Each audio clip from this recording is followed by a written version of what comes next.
Alors, un premier exercice pour comprendre la logique d'InDesign en réalisant une fiche. InDesign fonctionne de manière très efficace. Il s'agit de créer des blocs. On a une flèche noire ici qui permet de les sélectionner. Ici, je sélectionne un bloc image. Ici, c'est un bloc, on va appeler un bloc graphique, avec une couleur de fond qu'on voit dans la partie là supérieure, d'autres blocs images et des blocs texte. On va procéder par étapes et la première étape va consister à utiliser les règles et les guides pour gérer donc les différents éléments de cette mise en page. Alors ici, le cas de figure a consisté à créer une grille en partant de la taille d'une image, l'image principale donc que l'on doit placer et qu'on va regarder dans Photoshop, qui est celle-ci. Pour connaître la taille de l'image, on a un menu ici, image, taille de l'image. On voit donc les paramètres de cette image. Elle fait 12,35 sur 15,84 et elle est à 72 pixels par pouce.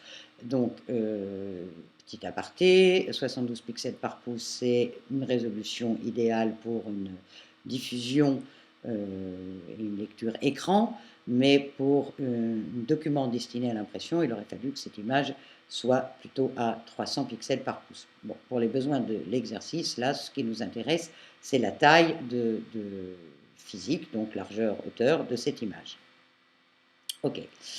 Donc, je reviens dans InDesign et on va s'intéresser aux règles et aux guides, donc qui sont déjà positionnés, pour comprendre le fonctionnement. D'abord, c'est très simple, il suffit d'afficher les règles. Là, elles sont affichées. Si elles ne le sont pas, c'est dans le menu affichage.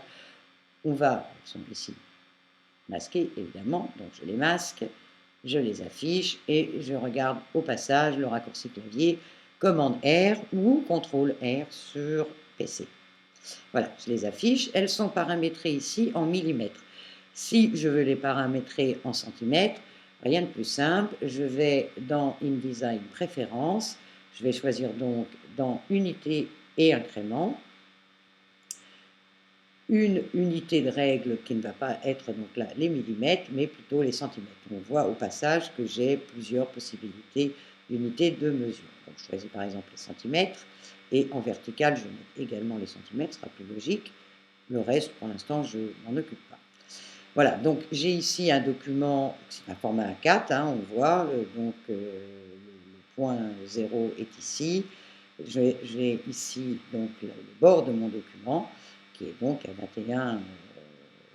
21 cm sur 29,7, taille d'un document A4 classique. Pour placer un guide, c'est très simple. Imaginons que je veuille placer un guide ici, là, le long de ce bloc. Je passe dans la règle verticale, je maintiens le curseur enfoncé, je ne le relâche pas. Je vois d'ailleurs une petite indication qui m'indique sa position donc sur l'axe des X, et je relâche lorsque mon guide est en place. Si ça ne me convient pas, je me replace sur le guide, la petite flèche apparaît, je le déplace à nouveau et je le relâche, ou s'il ne me convient pas du tout, un geste franc me permet de le glisser à l'extérieur de la table de montage. Voilà, c'est aussi simple que ça pour placer des règles. Alors, on va donc maintenant s'intéresser à l'importation des images et à la création des différents blocs. Et pour cela, on se retrouve donc dans une deuxième étape.